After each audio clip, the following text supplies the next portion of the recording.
কলকাতার সবথেকে বেশি হন্টেড স্টেশন, বা যদি সার্চ করেন আপনারা one of the most haunted place in India, তার মধ্যে টপ 3-র মধ্যে আসে এই জায়গাটা। স্টেশনটার নাম বেগুনকোট। কীভাবে গুগলে এটা আসলো, কী আসলো না আসলো সেটা জানি না আমরা, কিন্তু অ্যাকচুয়ালি আমরা এখানে লোকাল লোকজনের সাথে যে কথাবার্তা বলেছি জেনেছি, তার সাথে এই হন্টেডের ব্যাপারটা কিন্তু কোনো কিছুই নেই। এখানে আপনারা যদি চারিপাশে দেখেন, ওই দিকে অযোধ্যা পাহাড় আছে, অযোধ্যা পাহাড়েরই একটা রেঞ্জ, আবার কিন্তু অযোধ্যা পাহাড়েরই একটা রেঞ্জ। এই স্টেশনটার নাম হচ্ছে বেগুনকোট, বাট এই স্টেশনটা বেগুনকোটের যে প্রপার জায়গাটা, সেই জায়গাটার থেকে এই বেগুনকোট স্টেশনের distance near about 10 to 12 kilometre.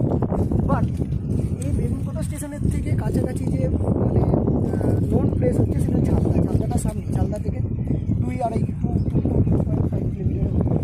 এবার এখানে অনেক জনশ্রুতি আছে যে অনেক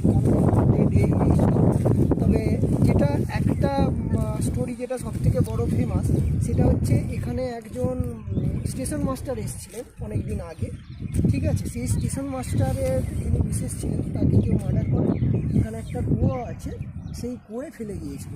এবার এখানে দুদিকে এই স্টেশনের বোথ সাইডে দুদিকে দুটো কুয়ো আছে আমরা দেখতে পাচ্ছি। এখানে সামনে একটা কুয়ো আছে, ছোট কুয়ো, ওই দিকে দূরে একটা আছে বড় কুয়ো। এবার কোন কুয়োটা সেটা আমরা এক্স্যাক্টলি জানি না, ঠিক আছে। কিন্তু এখানে আরেকটা জিনিস হচ্ছে, গুগলে সার্চ করলে আপনারা দেখতে পাবেন যে এখানে কোনো স্টেশনে, এই স্টেশনে কোনো প্ল্যাটফর্মের মধ্যে কোনো ট্রেন থামে না, সব ট্রেন বেরিয়ে যায়।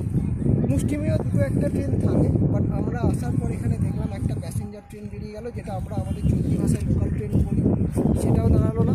হিসাব মতো সেই লোকাল ট্রেন এখানে যা প্ল্যাটফর্ম বা যা স্টেশন, যা লোকালিটি দাঁড়ানোর কথা, আর আরেকটা তারপর একটা আপে গেল, আর একটা ডাউনে একটা এক্সপ্রেস গেল, সেও দাঁড়ানো। তবে এই কথাটা ঠিক যে এই স্টেশনে ম্যাক্সিমাম ট্রেন দাঁড়ায় না। এবার আমরা এখানে লোকাল লোকজনের থেকে জিজ্ঞাসা করবো যে কী হয়েছে না হয়েছে, ঘটনাটা কী। ওকে, থ্যাংক ইউ।